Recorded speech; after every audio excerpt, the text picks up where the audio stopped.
Selon une étude américaine, nous traversons une véritable épidémie de solitude.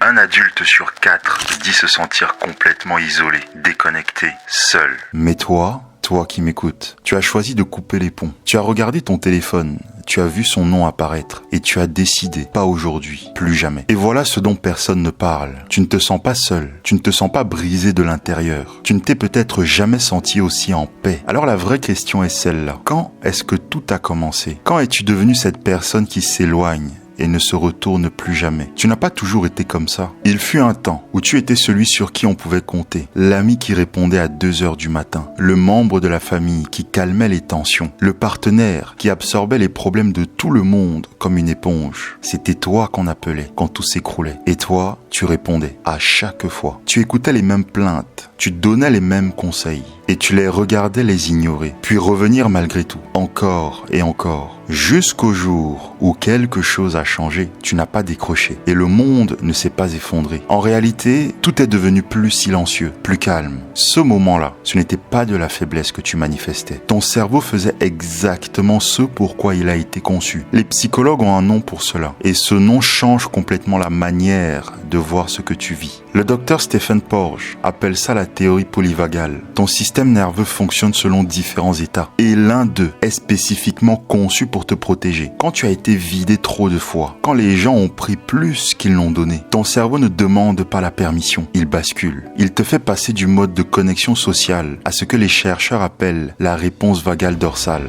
En termes simples, tu arrêtes tout, tu te retires.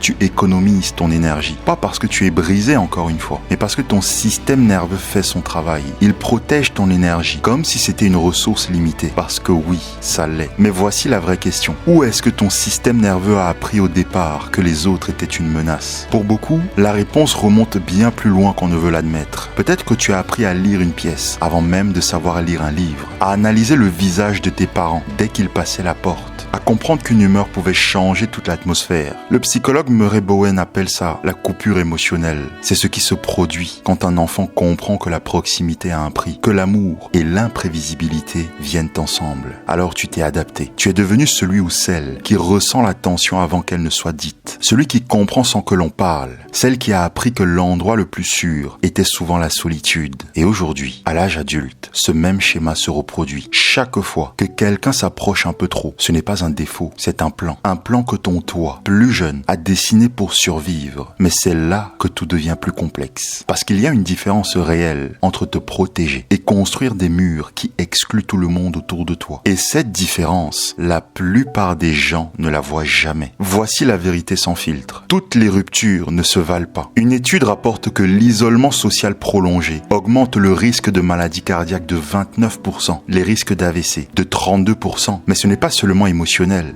c'est physique. Mais voilà ce qu'on ne te dit jamais. Être entouré de mauvaises personnes peut être tout aussi destructeur. Alors comment faire la différence? Les murs bloquent tout, le bon, le mauvais, l'incertain. Ils sont construits par la peur. Les limites, elles, sont sélectives. Elles sont construites par la conscience de soi. Si tu as coupé les ponts avec quelqu'un et que tu as ressenti du soulagement, c'est une information. Si tu as coupé les ponts avec quelqu'un et que tu as ressenti de la paix, ce n'est pas de l'isolement, c'est de la protection. La vraie question n'est pas de savoir si tu dois laisser entrer les gens dans ta vie. La vraie question est celle-ci. Qui mérite réellement d'avoir accès à ta paix? Et au fond, tu connais déjà la réponse. Tu observes ces personnes depuis des années. Tu as vu les schémas encore et encore. Mais il y a quelque chose de plus profond que tu n'as peut-être jamais réalisé jusqu'ici. Quelque chose qui explique pourquoi toi, tu vois ce que les autres ne voient pas. Voici quelque chose de fascinant chez les personnes qui coupent les ponts avec les autres. Tu ne le fais pas au hasard. Tu le fais parce que tu es devenu extrêmement précis dans ta manière de lire les gens qui t'entourent.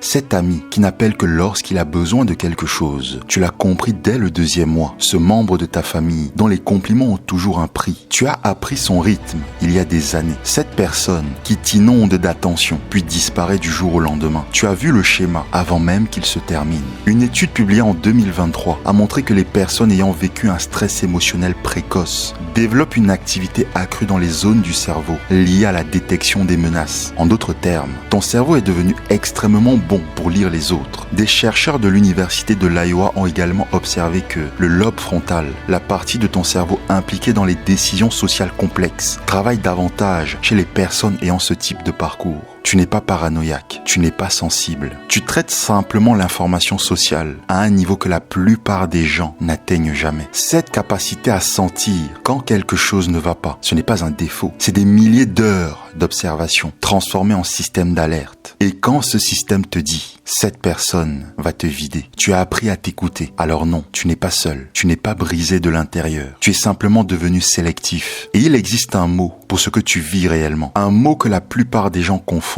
sans jamais le comprendre. Parce que la société a un mot pour les personnes comme toi. Elle dit de toi que tu es isolé, que tu es distant, que tu es quelqu'un d'asocial. Mais ces mots partent d'une idée fausse. L'idée qu'il te manque quelque chose, que tu es incomplet, sans connexion permanente. Mais il existe un autre mot, la solitude. La solitude subie, c'est l'absence de lien que tu désires. La solitude choisie quant à elle, c'est la présence de paix que tu as décidé d'incarner dans ta vie. Tu n'es pas là, seul, à espérer que quelqu'un appelle. Tu es dans ton espace. Et pour la première fois, tu explores vraiment tes pensées. Ton téléphone est en mode silencieux. Et ce silence ressemble plus à un soulagement, pas à un rejet. Ceux qui ne te comprennent pas te diront que tu fuis. Mais toi et moi, nous le savons. Tu ne fuis pas. Tu avances vers quelque chose, vers la paix, vers la clarté, vers une version de toi qui n'existe pas dans le chaos. Ce n'est pas de l'isolement, c'est un sanctuaire. Et si tu regardes cette vidéo en te demandant s'il y a quelque chose qui ne va pas chez toi, alors écoute bien ce qui va suivre, parce que c'est exactement là que tout bascule. Il n'y a rien qui ne va pas chez toi. Tu n'es pas froid, tu n'es pas sans cœur, tu n'es pas incapable d'aimer. Tu es quelqu'un qui a appris, souvent à ses dépens, que tout le monde ne mérite pas d'avoir accès à ton énergie. Et au lieu de laisser cette leçon te rendre amer, tu as fait un choix, protéger ta paix, garder ton énergie, construire une vie plus douce au lieu de survivre dans le chaos. Et ça, ce n'est pas de la faiblesse. C'est l'une des formes de force les plus silencieuses et les plus rares. Mais la vraie question arrive maintenant. Et ce n'est pas est-ce que tu dois changer? Ce n'est pas non plus est-ce que tu dois redevenir comme avant? La vraie question est où est-ce que tout cela te mène? Et la réponse est beaucoup plus simple que tu ne le crois, mais elle dérange plus de gens que tu ne l'imagines.